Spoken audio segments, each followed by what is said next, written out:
মা বাপ, আমি প্রতিদিন বলি বাজান, মা বাপগুলো এখন স্বার্থপর, এটা মনে রাখ। মা বাবাও ওনার আগের মতো নাই। মা বাবাও তোমারে দুইয়া খাওয়ানোর বুদ্ধিতে আছে। এইটা হলো হিসাব। মা বাপের কথা হইল তুমি নামাজ পড়ো আর না পড়ো, তোমার আখেরাত থাকুক বা না থাকুক, পয়সা কামাই করো। সোজা কথা, হয় বিদেশ যাও, নাহলে বাইক কি করো থাইকা এলাকায়, বা যেটাই হোক টাকা কামাই করো। পয়সা কামাই করতে পারলে মা বাপের আর কোনো কি নাই, আলাপ সালাপ নাই। এই মা বাপ স্বার্থপর মা বাপ, স্বার্থপর মা বাপ, আমার ফতুয়া। হ্যাঁ, যে মা বাপ তার চোখের সামনে ছেলে 1 বছর যাবত আপনার উপযুক্ত ছেলে মেয়ে কোনো দিন ফজরের নামাজ পড়ে না, অথচ আপনার কলিজায় কোনো ব্যথা নাই, পেরেশানি নাই, অস্থিরতা নাই, টেনশন নাই, চোখে পানি নাই, আহাজারি নাই, ওই মা বাপ স্বার্থপর, স্বার্থপর, স্বার্থপর। হ্যাঁ, আমি বললাম, নাহলে জবাব দেন। টার্গেট একটাই, ফুট পয়সা কামাও, বাইক বিল্ডিং করুন। তোর জ্যাডা কইছে জমি হ্যান বেচবো, টাকা পয়সা আগের থেকে বাইল করে না রাখলে আমরা যে কোনো সময় ফট করে বেচ চালাইতো চাইলে, যদি টেহার মিল না থাকে তো মানুষের তে বেচ চালাইব। কাজে টাকা রেডি রাখো, তুই যা বিদেশ টেহা মিল করে রাখি, যাতে তোর জ্যাডা কইলেই জমিটা কিনা লাইতে পারে। ঠিক কিনা বলেন না কে? হ্যাঁ, বিট বাজারের বিট কথা কইয়া রাখছে, টাকা রেডি রাখিস, কইবার লক লক টাকা পাঠাইবি যাতে বিটটা কিনতে পারি। এই টার্গেট শুধু কি দুনিয়া, টার্গেট শুধু কি? যদি বলেন এটি তো হুজুর নিজের লাগিয়ে কি আর করছিনি, জিফুতের লাগিয়ে, জিফুতের নামাজ রোজা ছাড়া, আখেরাত বন্দেগি ছাড়া আমনেরে জিফুতের লাইগা এতগুলো জমি, এত টাকার বিল্ডিং, এত কিছু করতে ভুললা আল্লাহ কোরআনে বলছিনি? কথা বলেন না কেন? নবীজি আপনাকে বলছিনি? তো আপনি কাঁদতে বুদ্ধি লইয়া এই মেহনতটা করতেছেন? কার সিদ্ধান্ত, কার পরামর্শে করছেন আপনি বলেন? কার পরামর্শ? অতএব আপনি আপনার ফয়সালা বিনা। এজন্য বাবা আমি অনুরোধ করছি, বাপ নিজেকে এভাবে নষ্ট করো না। নিজের জীবন, এক নারীর ছবি, মোবাইলের উলঙ্গ ছবি, অশ্লীল দৃশ্য, বেহায়াপনার সিনারি, এটা জীবনের শেষ কথা না বাজান। তুমি এজন্যই পৃথিবীতে আসো নাই যে সারা দিন শুধু মহিলার পিছনে শাহওয়াত, এক লজ্জাস্থানের শাহওয়াত, এক যৌন সুখ, এতটুকুর জন্যই তুমি পৃথিবীতে আসো নাই। আরো বহু উদ্দেশ্যে তোমাকে পৃথিবীতে পাঠানো হয়েছে। তুমি শুধু দিবা রাত্রি বেড়ি লইয়া বইয়ে দেখবা, এটার জন্য তোমার এই পৃথিবীতে বানায় নাই বেটা। আমি ডাইরেক্ট বললাম, খোলামেলা বললাম, খোলামেলা বললাম। এক চুল আমি দেখলাম ছেলে, চুল তো কাটছে কাটছে, এরকম চতুর্দিকে নাই, এরপরও এটা ধরে রাখছে, এমনি ধরে রাখছে, এটা হাঁটতে আছে, এটা নিয়ে কোনো ফইরা নিয়ে যায়, হাইতের চুল। আশ্চর্য, দিবা নিশি এক চুলের জন্য এতটা ফিকির করা। পৃথিবীতে তুমি এজন্যই আসছো? এ চুল লইয়া এত মেহনতের কি আছে? এতটা পরিশ্রম করার কি দরকার? চুল নিয়ে 2000 টাকা দিয়া চুল ডিজাইনেবল করলে কোন ছাগলে তোমার চুলের কারণে তোমার ফিসে ফিসে আসছে সেই কৌসাই নাফিতটা বুঝি পৃথিবীতে একটা ডিজাইনার হইল? হ্যাঁ, পৃথিবীর কোন দেশে কোন ভদ্রলোকের কাছে নাফিত ডিজাইনার? কথা বলেন না কেন মিয়া? কোনখানে আছে এরকম? তাহলে এই চুলের ডিজাইনার কে? নাফিতটা ছাড়া কে? কথা কয় না। বুয়েটের ইঞ্জিনিয়ারে এই চুলের ডিজাইন করছে, ঢাকা ইউনিভার্সিটির লেকচারাররা, প্রফেসররা এই ডিজাইন করছে। তো কে করছে? এটা নাফিতটাই করছে বেটা। তোর রুচি দেখ বেটা, তুই বেটা, তোর শিক্ষার গুণ তুই দেখ বেটা, তোর নিজের বিবেককে তুই বল বেটা, তোর ডিজাইন কে করলো? আমার এই ডিজাইন মোহাম্মদ আরবির ডিজাইন, আমার এই দাড়ি আমার রসুলের ডিজাইন, আমার মাওলার দেওয়া ডিজাইন। তোমারটার লগে তুমি তুলনা করো? আমার চাইতে তুমি বুদ্ধিমান কেমনে? বুঝায় দাও আমারে। দাঁড়াও, দাঁড়াও বেটা, বলো মিয়া। কোরআনুল কারীমে আছে, আল্লাহ তাআলা বলেন, ওয়ালাকাদ খালাকনাকুম সুম্মা সাওয়ারনাকুম, বান্দা আমি তোমাকে বানিয়েছি, আমি তোমাকে সাজিয়েছি। বানাইছে কে? সাজাইছে কে? হ্যাঁ, এটা কোরআন। আল্লাহ বলে আমি বানিয়েছি, আমি সাজিয়েছি, বানাইছি আমি, সাজিয়েছি আমি।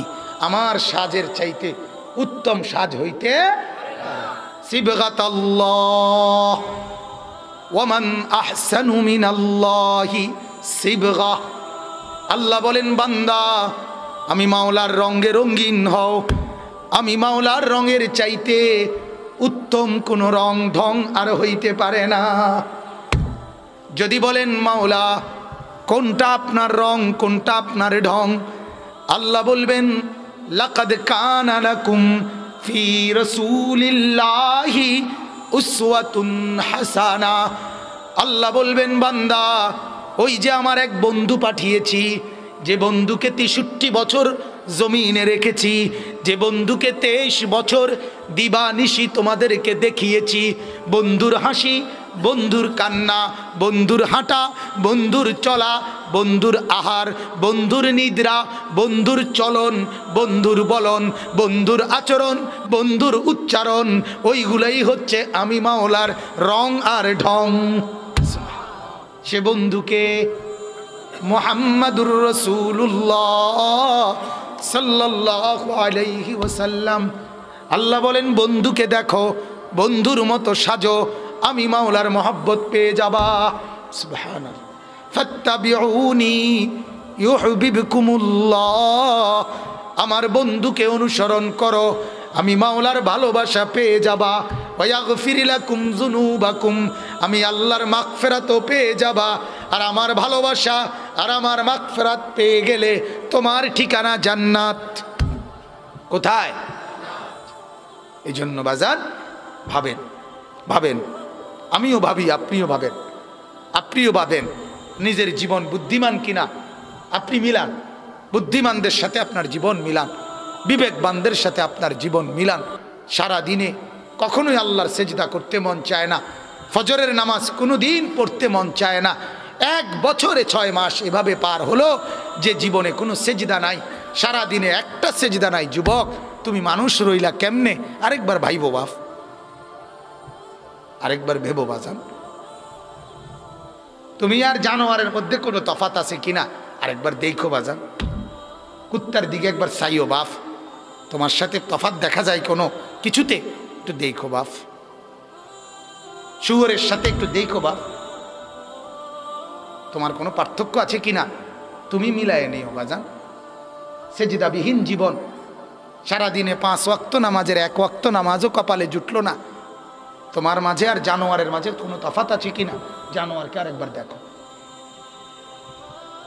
দেখে মিলাও, দেখে মিলাও, দেখে মিলাও। পৃথিবীর হিন্দু, বৌদ্ধ, ইহুদি, খ্রিস্টান যুবক যেই চেহারায়, যেই সুরতে, যেই আকৃতিতে, যেই আচরণে, তোমার মাঝে তার সাথে কোনো পার্থক্য আছে কিনা তুমি একটু মিলাইও, তুমিও মিলাইও বাজান, মিলাই দাও। আমরা মিলাই নিছি আলহামদুলিল্লাহ।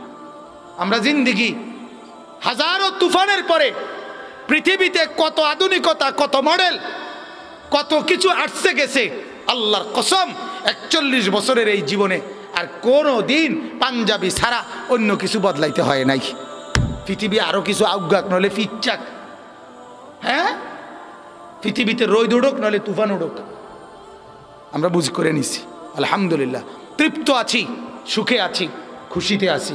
আল্লাহর গোলামি, রসুলের সুন্নতের ইত্তেবা, এর মধ্যে যেই তৃপ্তি আছে, যে সুখ আছে, গোটা পৃথিবীর কোনো নাফরমানের কাছে ওই সুখ নাই, নাই বাজার, নাই, নাই। আমি তো প্রায় বলি বুঝার জন্য, স্বামী স্ত্রীর বৈধ হালাল, একজন পবিত্র স্বামী স্ত্রীর বৈধ হালাল মিলনে একবারে যেটুকু সুখ মিলে, পৃথিবীর সমস্ত নাফরমান উলঙ্গ ছবি দেখে বছরের পর বছর ওই সুখের নাম গন্ধ মেলে না। গুনার মধ্যে সুখ নাই, নাফরমানির মধ্যে যত নর্তকী দেখছো তুমি এই পর্যন্ত সুখ কি পাইছো? প্লাস্টিক দেখতে কি পাইলা? প্লাস্টিকের ভিতরে কি সুখ? আবার কথা বলেন না কেন? হিন্দি সিনেমার নর্তকী তুমি ধরতেও পারলা না, ছুঁইতেও পারলা না, তুমি তো শুধু প্লাস্টিকে না দেখছো, প্লাস্টিকে না। বিনিময়ে তুমি পেয়েছো কি? পেয়েছো তোমার নিজের শরীরের ক্ষমতা, নিজের সক্ষমতা, এটা নষ্ট হওয়া ছাড়া আর কিছু। যার কারণে ফ্যান টানে, দেন না ফ্যান টানে, মা ফুলাফাইন দেখছেন না আপনি ফ্যান টানে যে কি ও ফ্যান টানেন কা ওই যে কোমর নাই যে হ্যাঁ কোনো হুজুরের জীবনে দেখছেন নি আপনি এরকম লুঙ্গি টানতে আপনি জীবনে দেখছেন নি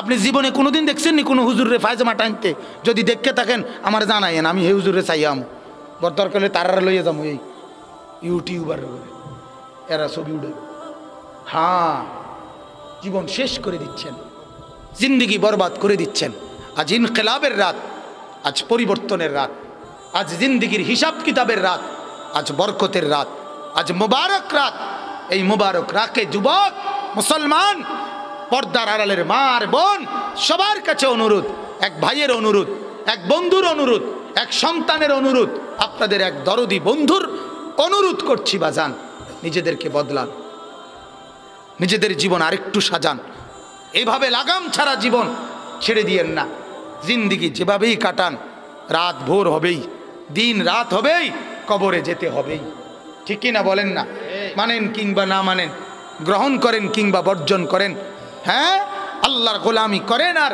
নাফরমানি করেন নির্দিষ্ট সময়ে চলে কিন্তু যেতেই হবে হবে কি না বলেন না বাপ হ্যাঁ রাত কিন্তু ভোর হয়ে যায় দিন কিন্তু রাত হয় সকাল দুপুর হয় ছোট্ট শরীর যৌবন হয় যৌবনের শরীর আবার বৃদ্ধ হয় কি না দেখতে দেখতে ওনার খবরও নাই কোন দিন ওনার জওয়ানি শরীর থেকে শরীরের সক্ষমতা চলে গেছে হাতের জায়গায় কিন্তু কি সেই যৌবনের শক্তি আছে না হাত পাও সব জায়গাত আছে না কথা বলে না কেন কিন্তু ভেতরে শুধু কি নাই জওয়ানিটা নাই শক্তিটা নাই আল্লাহ তাআলা বলেন এভাবেই বান্দা রাত আর দিনের আবর্তনে কোনো এক ফাঁকে আমি তোমার যৌবনের শক্তি তোমার এই জওয়ানি আমি দূর করে তোমাকে বৃদ্ধ বানিয়ে দেব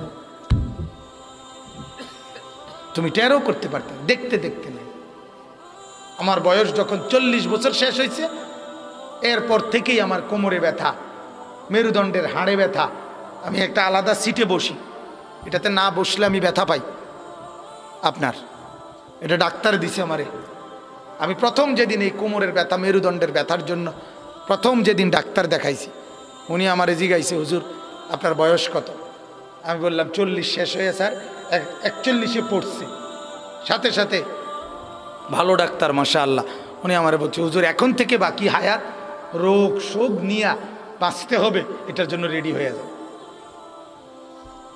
রঙের ঘুড়ি শেষ রঙের ঘুড়ি কি শেষ আজ আমি এরকম বয়ান থেকে নাইমা আস্তা 7 আপ ফ্রিজের ঠান্ডা একদম ঠান্ডা 7 আপ আস্তা 7 আপ 1 লিটার আধা লিটার পুরোটা খাইতাম তখন কিন্তু এখন যে দেখেন গরম পানি ছাড়া একটু এই আলাদা আপেল আঙ্গুর এগুলো খাইতেও ভয় লাগে যে ঠান্ডা নিয়ে লাগে যায় এই জিন্দিগি সময়ের ব্যবধান অল্প সময়ের ব্যবধান জিন্দিগি এলোমেলো অতএব বাপ রাত গভীরে অনুরোধ করছি আজ পরিবর্তনের রাতে এক বরকতময় রাতে এখনই ইনশাআল্লাহ আমরা গুনাহ থেকে তওবা করব ঠিক আছে ইনশাআল্লাহ সিদ্ধান্ত নিতে পারিনি বাপ দেখো না একটু হিম্মত করো না ভাইয়া আল্লাহ আমাদেরকে তৌফিক দান করুক আজকের এই শবে বরাতে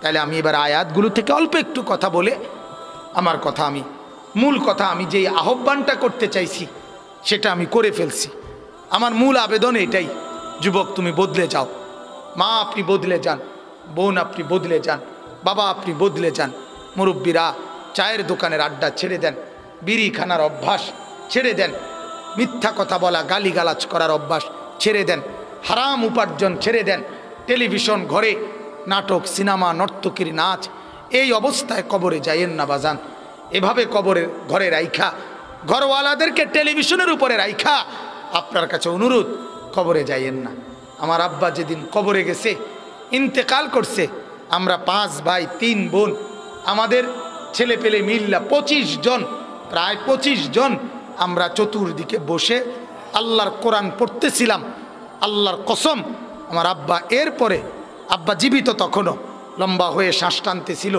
তখন আমরা কোরআন পড়া অবস্থায় আমাদের ঘরে বাসায় আমার আব্বা ইন্তেকাল করছে আমি মাকে সব সময় বলছি মা এখনো আছেন মা যখনই আব্বার কথা উঠায় তখন আমি বলি, মা আমার আব্বার আশা করি কোনো আফসোস থাকবে না, কারণ ফেরেশতা জিজ্ঞাসা করলেই আমার বাপ বলবে, মাওলা আমি আমার 28 থেকে 25 থেকে 28 জন জিফুত নাতি নাতনি আপনার কোরআন পড়া অবস্থায় রাইখা আপনার কাছে আসছি।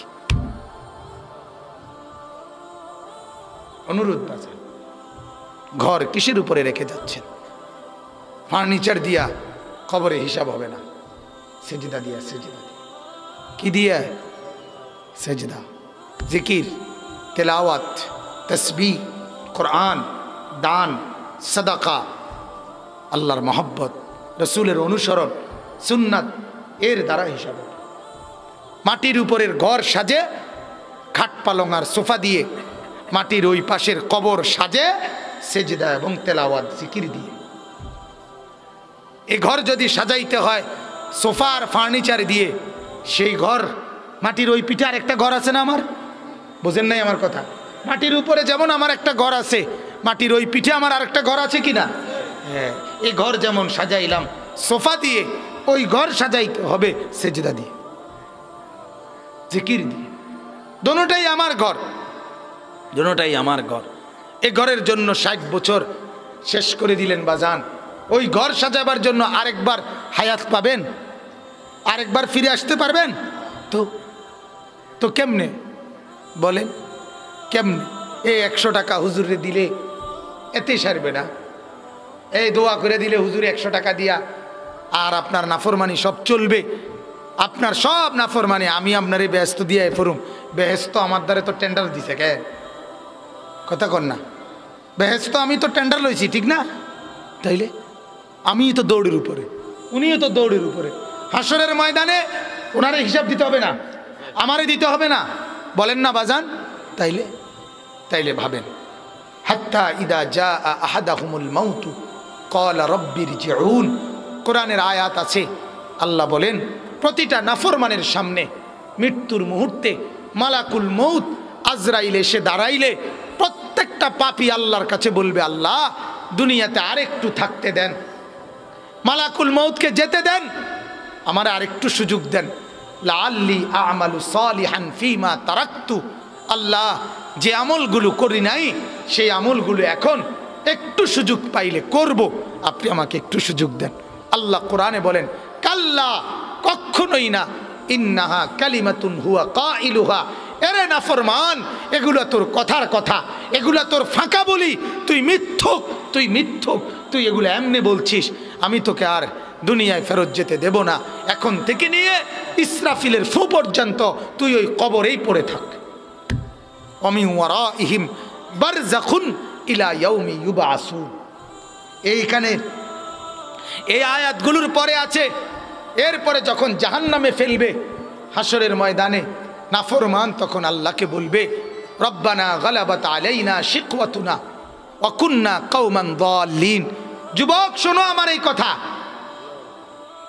আল্লাহর কাছে নাফরমান জাহান্নামে পড়ে বলবে, আল্লাহ আমার এই কপাল বড় মন্দ, আমার এই কপাল বড় বদনসিব, আমি বড় অসভ্য, দাল্লিন, গোমরা, নাফরমানদের সাথে আমার জিন্দেগি কাটছিল, এই কারণে মাওলা আজ আমি আটকায় গেলাম,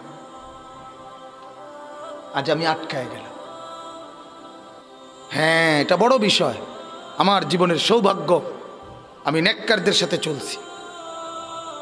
তোমার জীবনের বদনসিব, তুমি নাফরমান বন্ধুদের সাথে চলছো। যে বন্ধু তোমার উলঙ্গ ছবি দেখায় সে বন্ধু না, যে বন্ধু তোমার নর্তকীর খবর বলে সে বন্ধু, যে বন্ধু তোমার আরেক অসভ্য মেয়ের প্রেমের লাইন করে দেয় ওইটা বন্ধু না, ওইটা জানোয়ার, ওইটা ইবলিস, ওটা শয়তান, ওটা শয়তান, ওটা ইবলিস ছাড়া আর কিছু না, ওটা ইবলিস ছাড়া আর কিছু না। এজন্য তখন নাফরমান জাহান্নামের তীব্র আযাবে বলবে, আল্লাহ গালাবাত আলাইনা শিকওয়াতুনা, আমার কপাল মন্দ মাওলা, ওয়া কুন্না কওমান দাল্লিন, আমি এক পথভ্রষ্ট জাতির সাথে ছিলাম যারা আমারে কোনোদিন আখিরাত মনে করায় নাই, পরকাল মনে করায় নাই, কবর মনে করায় নাই, এমন দুষ্টদের সাথে ছিলাম। তার এরপরে বলবে, রব্বানা আখরিজনা, আল্লাহ আমাকে এখান থেকে বাইর করেন, আমি আর পারছি না মাওলা, আমি আর আযাব সহ্য করতে পারছি না, আল্লাহ আমাকে একটু উদ্ধার করেন। ফাইন উদনা, যদি আল্লাহ আবার আমি নাফরমানি করি, ফাইন্না যালিমুন, তাহলে আমি বড় পাপী। আল্লাহ বলবেন ক্বাল আখসাউ ফিহা, এইখানে কোরআনে আছে, আল্লাহ বলবেন নাফরমান তুই এই জাহান্নামের মধ্যেই পড়ে থাক, ওয়ালা তুকাল্লিমুন, একটা শব্দ করবি না। কোরআনের আয়াত বাজান, ওয়ালা তুকাল্লিমুন, একটা শব্দ করবি না, নাফরমানার আযাব ভোগ করতে থাক, আর কোনো কথা বলবে না। তাফসীরের মধ্যে আছে, আমরা নিজে পড়ছি, যখন আল্লাহ বলে ফেলবে কোনো জাহান্নামীকে তুই আর কথা বলবি না, তখন আর ওই নাফরমানের জবান দিয়ে জাহান্নামে আর কোনো শব্দ বের হবে না। তাফসীরের মধ্যে লিখছে, তখন ওই জাহান্নামী কুকুরের মতো অথবা নিকৃষ্ট গাধার মতো আওয়াজ করবে।